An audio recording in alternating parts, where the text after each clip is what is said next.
அத்தியாயம் 108. இரவின் இறுதி 10 நாழிகைகளில் வெங்கல் நாடெங்கும் சிந்தப்பட்ட குருதியை கழுவ மழைநீர் போதவில்லை. ஏற்றப்பட்ட தீப்பந்த வெளிச்சத்தில் மழைநீர் அடர் செந்நிறத்தில் ஓடியது. இருளுக்குள் ஓடும் போதும் அதே நிறத்தில் புரண்டோடியது. நீரின் வேகத்தில் மூழ்கி எழுவது கட்டைகளா மனித உடல்களா என்று நின்று பார்க்க யாரும் இல்லை. மழையின் பெய்கூச்சலுக்கிடையே மனித கதறல்கள் முழுமுற்றாக அமுங்கிப் போயின. பரம்பில் வாழும் 14 குடிகளும் மலைவிட்டு இறங்கி காணுமிடமெல்லாம் கணக்கில்லாமல் வெட்டி எறிந்த வேகத்தில் மிஞ்சியது யாரென அறிந்தவர் யாரும் இல்லை. மழையின் வேகத்தால் இரவு கூடுதலாக இருள் கொண்டது. பாசறை கூடாரத்தில் படுத்திருந்த வீரர்கள் மழையின் பேரோசையை கேட்டபடி ஒடுங்கி படுத்தனர்.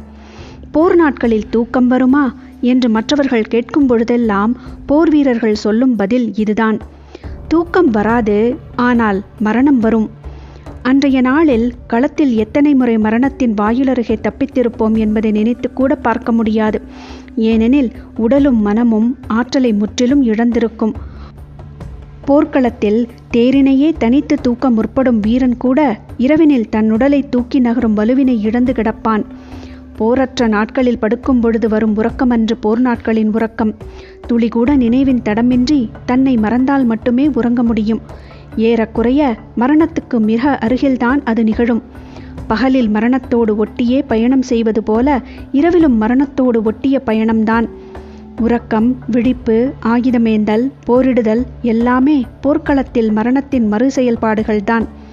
பகலில் போர்க்களம் விட்டு திரும்பியவுடன் தங்களின் பாசறைக்கு வந்து ஆயுதங்களையும் கவசங்களையும் கழட்டிவிட்டு உடலை சற்றே நீர் கொண்டு கழுவி நேராக உணவுச்சாலைக்கு செல்வர். வேட்டை விலங்குகள் ஒன்று கூடி கடித்து இழுப்பதைப் போலத்தான் அங்கு நடக்கும் செயல்பாடுகள். உணவை முடித்துவிட்டு ஆயுத பொறுப்பாளனிடம் சொல்ல வேண்டிய குறிப்புகளை சொல்லி முடித்து தேவைப்பட்டால் மருத்துவனை பார்த்துவிட்டு பாசறை கூடாரத்துக்கு வரும்பொழுது ஏறக்குறைய தலை அறுபட்டு விடும் உடல் போல்தான் உணர்வேதுமின்றி விடுவர். நேற்றிரவும் அப்படித்தான் நடந்தது. நள்ளிரவு கடக்கும் பொழுது பெருமழை தொடங்கியது. மழையின் பேரோசையும் காற்றிலேறிய குளிரும் வீரர்களை ஒடுங்கி படுக்க வைத்தன. பாசறை காவலர்கள் கூட போரின் தொடக்க காலத்தில் இருப்பதைப் போல தொடர்ந்து விழிப்போடு இருப்பதில்லை. போர் தொடங்கி 6ஆம் நாள் இரவுதான் இது. ஆனால் படைகள் இங்கு பாசறை அமைத்து மாதம் கடந்துவிட்டது. தொடக்கத்தில் இரவிலும் பகலிலும் ஓரிரு நாட்கள் மழை பெய்தது. ஆனால் போர் தொடங்கிய பின் இன்றிரவுதான் முதன்முறையாக கனமழை பெய்துள்ளது. பாசறை காவலர்களும் மிகவும் அயர்வுற்று இருந்தனர். காற்றோடு சேர்ந்த பெருமழையாதலால் பரம்பு வீரர்கள் பந்தங்களோடு ஈட்டியை கொண்டு வந்து எரிந்துவிட்டு போனதை கூட யாரும் கவனிக்கவில்லை. பேய் மழைக்குள் குறிப்பறிந்து செயல்படுதல் எளிதன்று. மூஞ்சலில் வேந்தர்களுக்குள் எழுந்த முரண் இருட்டென்பதால் அடுத்த கட்டத்தை அடையவில்லை. அதுவே விளக்கொளியில் முகம் பார்த்து சினம் கொண்டு பேசியிருந்தால் நிலைமை மோசமாகியிருக்கும். அது மட்டுமல்ல, இருளில் யார் ஆயுதத்தை கைக்கொள்வார்கள் என்று யாராலும் கணிக்க முடியாது. யாரேனும் ஒருவர் எல்லை மீறிய சொல்லை பயன்படுத்தினாலும் நிலைமை பேரிழப்பினை ஏற்படுத்துவதாக மாறிவிடும். இருளுக்குள் உருவாகும் நம்பகமின்மை கண நேரத்தில் தாக்குதலை கட்டவிழ்த்துவிடும். குலசேகர பாண்டியனின் கூடாரம் எல்லாமுமாக மாற இருந்தது. மிக சிறந்த கூர்மதியாளராக குலசேகர பாண்டியன் இருந்ததால் அந்த இக்கட்டிலிருந்து வேந்தர் குலத்தினர் 5 தப்பினர். பாண்டிய பாசறையில் முரசோசை எழுப்பி வீரர்களை இரவோடு இரவாக வெளியேற்ற வேண்டும் என்ற திட்டத்தை சோழவேடன் எதிர்த்தார். அவ்வாறு செய்தால் அவ்வோசையை கேட்டு சோழப்படையினரும் எழுந்து வெளியேற நினைப்பார்கள். அப்பொழுது அனலிப்பூச்சி தாக்கி பேரழிவு ஏற்படும் என்று வாதிட்டார். அவ்வாறு செய்யவில்லை என்றால் பாண்டிய படை அழியும் என்று கருங்கைவாணன் வாதிட்டான். இந்நிலையில்தான் கூடாரத்துக்கு வெளியில் இருந்த மெய்க்காவலர்கள் எதிரிகள் தாக்குவதற்காக வருகின்றனர் என்று கத்தினர்.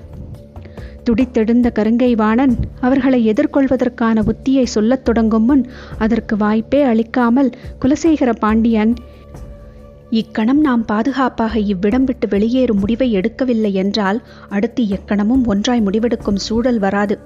எனவே உடனே வெளியேறுவோம் என்றார். சோழவேடன் எழுப்பிய கேள்வி எழுந்துள்ள புதிய ஆபத்தால் தானாகவே காணாமல் போனது. படையை காக்கும் முன் தன்னை காத்துக்கொள்ள வேண்டிய சூழல் எல்லோருக்கும் உருவானது.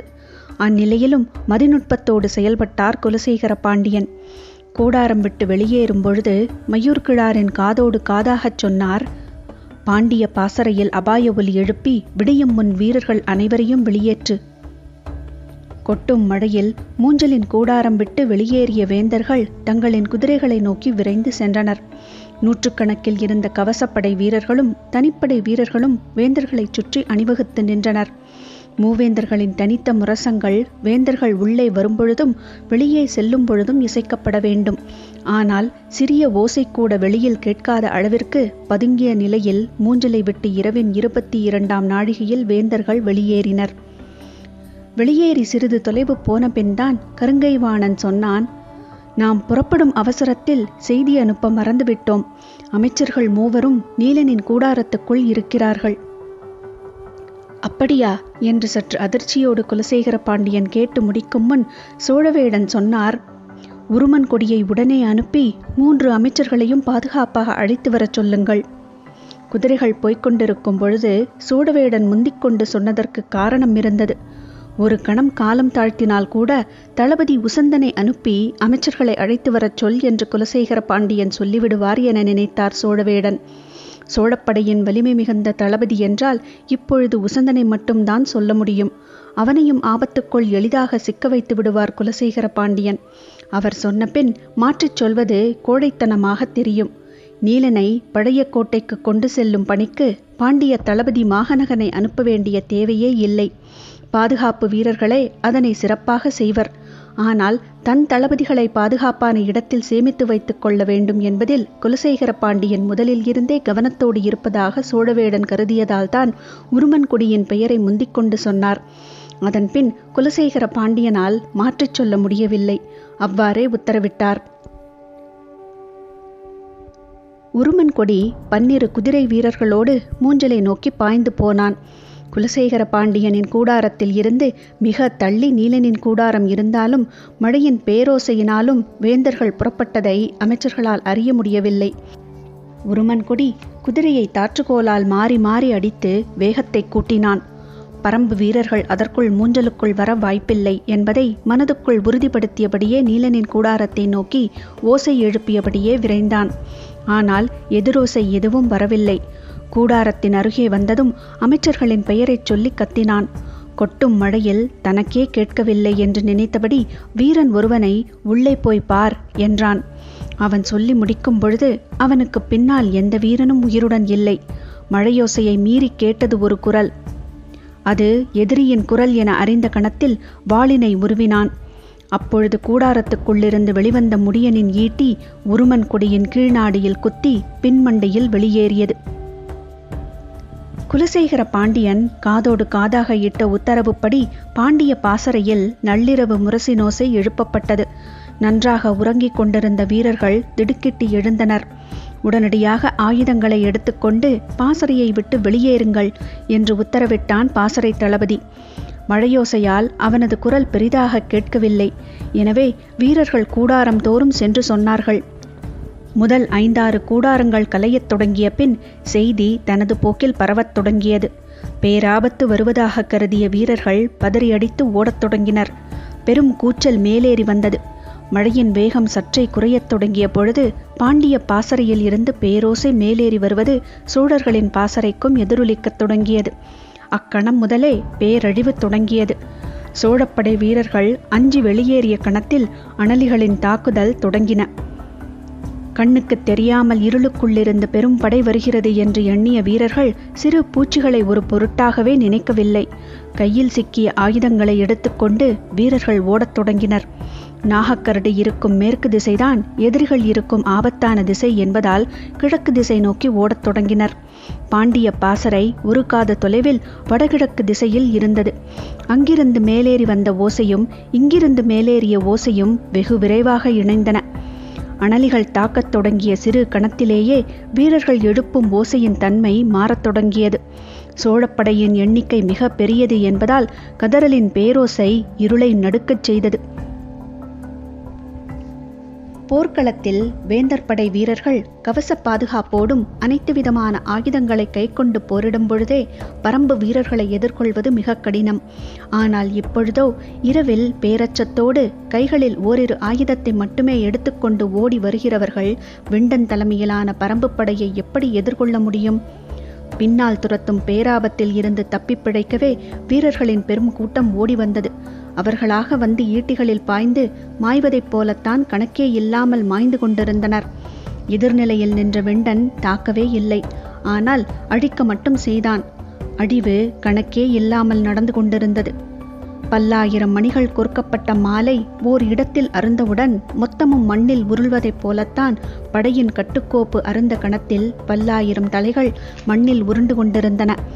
வெண்டனின் தலைமையில் வந்தவர்கள் 6 இடங்களில் தனித்தனியாக நின்றிருந்தனர்.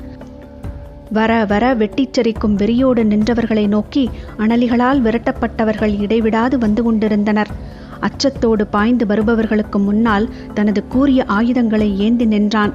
பட்டுப்போன இலையை கழுமர முனையால் குத்துவது போலத்தான் அப்பேரழிவு நடந்தது. துளி அளவு ஆற்றல் கூட இல்லாமல் அஞ்சி ஓடிவரும் கூட்டம் அவன் உருவாக்கியிருந்த பொறைக்குள் கணக்கே இல்லாமல் விடியும் வரை விழுந்து கொண்டே இருந்தது. இதே நேரத்தில் சேரனின் பாசறையை தாக்க உதிரனின் படைக்கு உத்தரவிட்டிருந்தான் பாரி. சுமார் 8000 வீரர்கள் இருந்த பாசறையை நள்ளிரவு உதிரனின் தலைமையிலான படை சுற்றி வளைத்தது. மழை கொட்டிக்கொண்டிருந்த பொழுதும் கொம்பூதி முழக்கமிடச் சொன்னான் உதிரன். தூங்கிக் கொண்டிருப்பவர்களை தாக்கக்கூடாது, எனவே தாக்குதலுக்கு ஆயத்தமாகச் சொல்லி அழைத்தான். அந்நேரத்தில் மூஞ்சலில் இருந்து கிழக்கு திசை நோக்கி விரைந்து வந்து கொண்டிருந்தனர் வேந்தர்கள். மெய்க்காவல் படையினர் மிகுந்த கவனத்தோடு முன்னும் பின்னுமாக அணிவகுத்து சென்றனர். பந்த ஒளி இல்லாததால் அடர் இருட்டில் பயணப்பட வேண்டியிருந்தது. மழையும் விடாது பொழிந்து கொண்டிருந்தது. சரியான திசை வழியில் வேந்தர்களை அழைத்துச் செல்ல வேண்டும் என்பதால் மையூர் கிழார் முன்னால் போய்க் கொண்டிருந்தார். ஒவ்வொருவரின் எண்ண ஓட்டமும் ஒவ்வொரு விதமாக இருந்தது. குலசேகர பாண்டியன் தனது பாசறை வீரர்கள் பாதுகாப்போடு வெளியேறியிருப்பார்களா என்ற சிந்தனையிலே இருந்தான். செங்கனச் சோழன் தங்கள் படை வீரர்களை காப்பாற்ற வழி என்னவென்ற சிந்தனையில் இருந்தான்.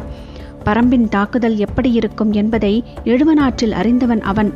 அவனது உடல் நடுக்கத்தை உள்ளுணரச் செய்து கொண்டிருந்தது. ஆனால் சோழ வேடனும் புதிய வெப்பனும் என் நிலையிலும் பாரியை கொன்றடிக்காமல் இந்நிலம் விட்டு அகலக்கூடாது என்று எண்ணியபடி இருந்தனர்.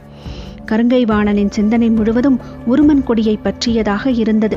இவ்வளவு நேரத்தில் அவன் அமைச்சர்களை அழைத்து வந்திருக்க வேண்டுமே, ஏன் இன்னும் வரவில்லை என்று நினைத்தபடியே குதிரையை விரைவுபடுத்தினான்.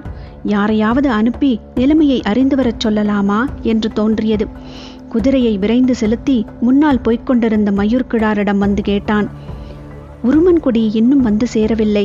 அமைச்சர்கள் என்ன ஆனார்கள் என தெரியவில்லையே. இதில் தெரிந்து கொள்ள என்ன இருக்கிறது? அனைவரும் கொல்லப்பட்டிருப்பார்கள்.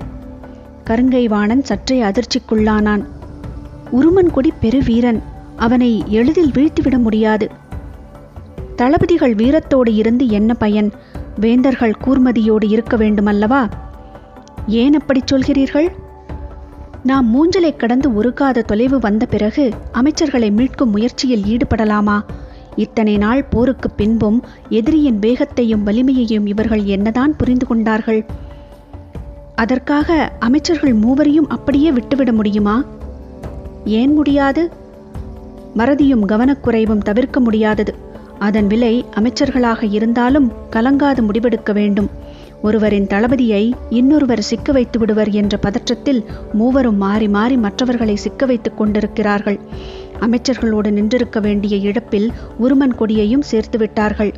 இதே நிலை நீடித்தால் நிலைமை படுமோசமாகிவிடும்.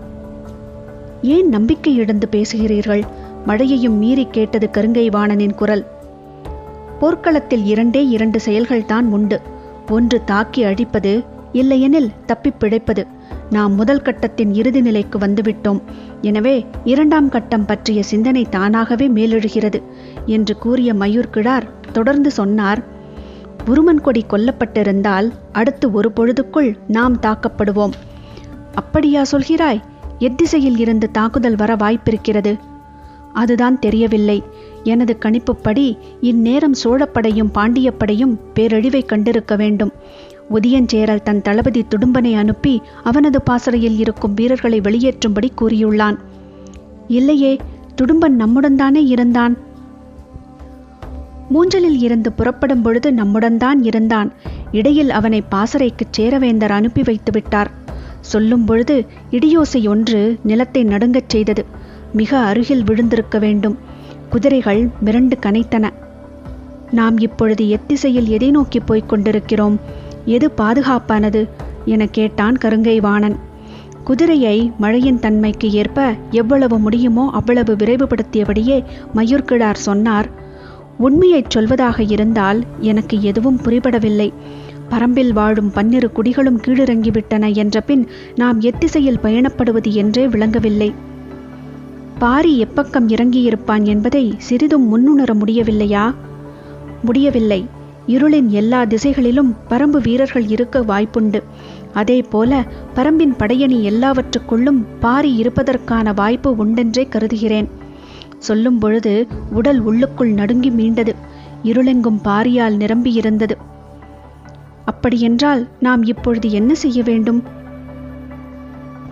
இப்பொழுது இடியோடு இறங்கிய மின்னல் ஒளியில் எதிரிகள் நமது கூட்டத்தை தெளிவாக பார்த்திருப்பார்கள். எனவே நம்மை நோக்கி அவர்கள் விரைந்து வர வாய்ப்புண்டு. நாம் ஏதாவது ஒரு மறைவிடத்தில் தங்க முடியாதா? இன்றிரவை மட்டும் கடித்துவிட்டால் போதும்.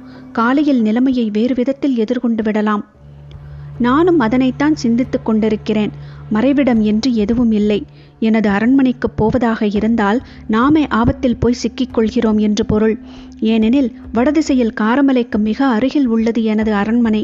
இந்நேரம் பரம்பு வீரர்கள் அங்கு இறங்கியிருப்பார்கள் என்று சொன்னவர் குதிரையை விரைவுபடுத்தியபடி, எனக்கு தெரிந்த ஒரே வாய்ப்பு மிக விரைவாக பயணப்பட்டு காட்டாற்றை கடப்பதுதான் என்றார்.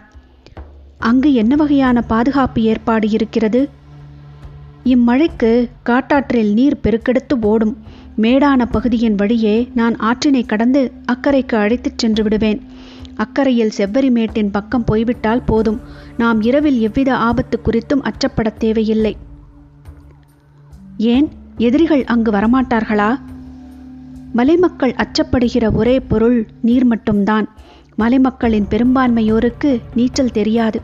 அடர்கானகத்தின் இருள் கண்டு சமவெளி மக்கள் எப்படி அஞ்சுகிறார்களோ அதே போல்தான் நீரை கண்டால் சற்று தள்ளியே நிற்பது மலைமக்களின் இயல்பு. எனவே இரவில் காட்டாற்றுக்குள் இறங்க மாட்டார்கள் என்றான். சொல்லி முடிக்கும் பொழுது வேந்தர் படையின் குதிரைகள் இதுவரை இல்லாத வேகத்தில் ஆற்றின் திசைவழி நோக்கி பாயத் தொடங்கின. அதே காலத்தில் சேரனின் பாசறையின் மீது உதிரனின் தாக்குதல் தொடங்கியது. கொம்போசை எழுப்பி எதிரிகளுக்கு தாங்கள் வந்துள்ளதை தெரியப்படுத்தியதும் பாசறை தளபதி உடனே எதிர்த்தாக்குதலுக்கு ஆயத்தமானான். அப்பொழுதுதான் சேரர் படை தலைமை தளபதி துடும்பன் வந்து சேர்ந்தான்.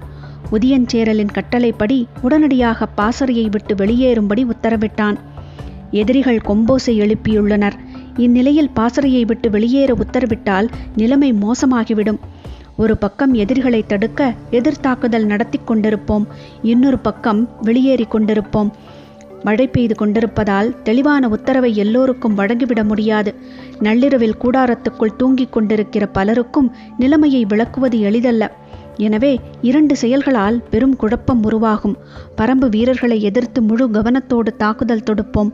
பொழுது விடிந்த பின் நாம் பாசறையை விட்டு வெளியேறுவோம் என்றான் பாசறை தளபதி.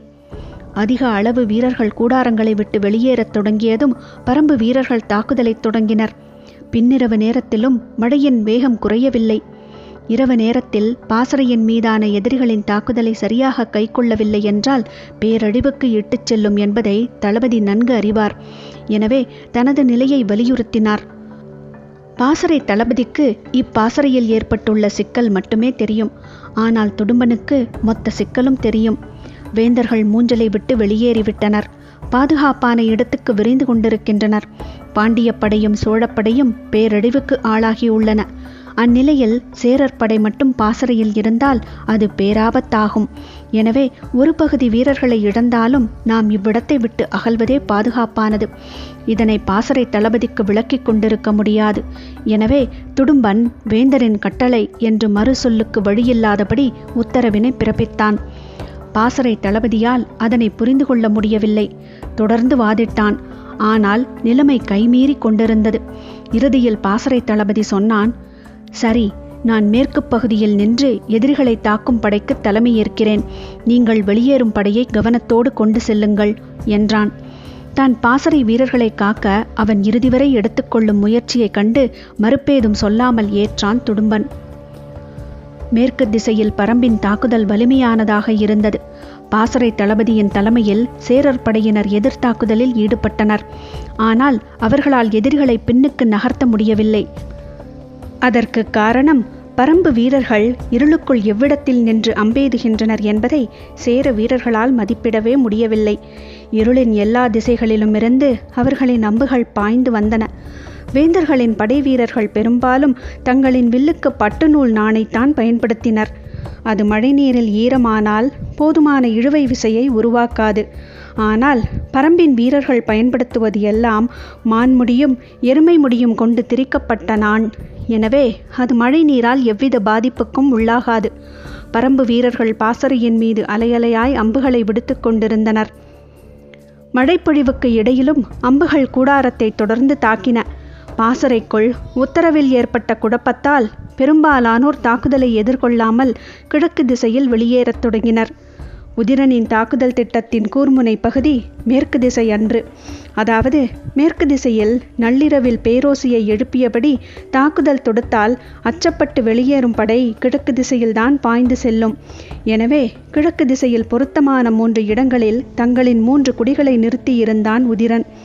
காய்ந்த புளிய மரங்கள், வாகை மரங்களின் கொப்புகள், முண்டுகள் எல்லாவற்றின் மீதும் பரம்பு குடிகள் ஆயத்த நிலையில் காத்திருந்தனர். சேரர் படை வீரர்கள் வரத் தொடங்கிய பின் கிழக்கு திசை மரங்களிலும் மறைவுகளிலும் இருந்து தாக்குதல் தொடங்கியது. வாளும் ஈட்டியும் சவளக்குந்தமும் பெருங்குந்தமும் இடைவிடாது குத்தி தீர்த்தன. சகதியில் மிதித்து கொண்டே இருப்பது போல குத்துவாட்கள் இறங்கிக் கொண்டே இருந்தன. வல்லைய கம்புகளின் சிறுமணி யோசை திரும்பும் திசையெல்லாம் கேட்டது. பேய்மழையில் நனைந்து நடுங்கிக் கொண்டிருந்த ஆந்தைகள் பீரிடும் மனித கதறல் கேட்டு பொடவுக்குள் பதுங்கின. சேரனால் அழித்தொழிக்கப்பட்ட 3 குடிகளின் தாக்குதலால் இப்பொழுது சேரர் படை பேரழிவை சந்தித்து கொண்டிருந்தது. பாண்டிய படையும் சோழப்படையும் அனலி தாக்குதலுக்கு அஞ்சி ஓடி வந்ததைப் போல சேரர் படை ஓடி வரவில்லை. எதிரிகள் தாக்குகின்றனர், பாதுகாப்பாக வெளியேற வேண்டும் என்ற உணர்வோடு ஆயுதங்களை கைக்கொண்டபடிதான் ஓடி வந்தனர். ஆனால் மழையும் இருட்டும் அவர்களை எதிர்த்து நிற்கும் பரம்பு வீரர்களை சரியாக கண்டுணர முடியாமல் செய்துவிட்டன. முன்புறம் தனது படை நினைத்து பார்க்க முடியாத அழிவினை அடைந்து கொண்டிருக்கிற செய்தி துடும்பனுக்கு எட்டியது. எதிரிகளின் பொறியில் மாட்டிவிட்டோமோ என்று துடித்துப் போனான் துடும்பன். பாசறை தளபதி சொன்ன எச்சரிக்கை சரியாகிவிட்டதே என கருதி தாக்குதல் நடக்கும் கிழக்கு முனைக்கு விரைந்தான். அவன் வரும்பொழுது அழிவுற்ற அவன் படை வீரர்கள் மலையென குவிந்து கிடந்தனர். ஆனால் இருட்டில் அவனுக்கு காட்சிகள் எவையும் புலப்படவில்லை. ஆனால் வீழ்த்தப்பட்டவர்களின் மூச்சிறைப்பு பேய்காற்று போல மழையையும் விஞ்சி கேட்டது. என்ன இது என்று மிரண்டு நிற்கையில் வெட்டி இறங்கியது ஒரு மின்னல். அவ்வொளியில் தொலைவில் நின்றிருந்த உதிரன் துடும்பனை அறிந்தான். தட்டியங்காட்டு போர் தொடங்கியதிலிருந்து வேந்தர்களின் வில்படைக்கு தலைமை தாங்குபவன் துடும்பன். எனவே அவனது முகம் மனதில் ஆழ பதிந்திருந்தது. வந்து நிற்பது அவன்தான் என அறிந்ததும் உருவிய வாளோடு பாய்ந்தான் உதிரன். வீசிய வாளோடு உதிரன் வருவதறிந்து வாளோடு அவன் மீது பாய்ந்தான் துடும்பன். 2 வாட்களும் முழு திறனோடு குறுக்கிட்டு வெட்டின. வெட்டிய கணத்தில் மின்னல் ஒளி முற்றாக மறைந்து இருள் நிலை கொண்டது. வேந்தர் படையினர் பயன்படுத்தும் வாளின் பிடி யானை தந்தத்தால் ஆனது. காயத்துக்குள் கங்குபட்ட கணத்தில் உச்சந்தலைக்கு ஏறும் அதிர்சூடு போல வாளின் கைப்பிடி அதிர்வை உள்ளுக்குள் கடத்தியது. பரம்பினர் பயன்படுத்தும் வாளின் பிடி எருமை கொம்பாலானது. அது வாளின் அதிர்வை கடத்தாது. உதிரனின் வாள் மோதிய கணத்தில் ஏற்பட்ட அதிர்வை துடும்பனின் கை உச்சந்தலையில் உணர்ந்தது. அப்பொழுது கை தளர்ந்து பின் மீண்டும் இறுகியது. அப்படி இறுகும் பொழுது அவனது தலையை சீவி கடந்து கொண்டிருந்தது உதிரனின் வாள்.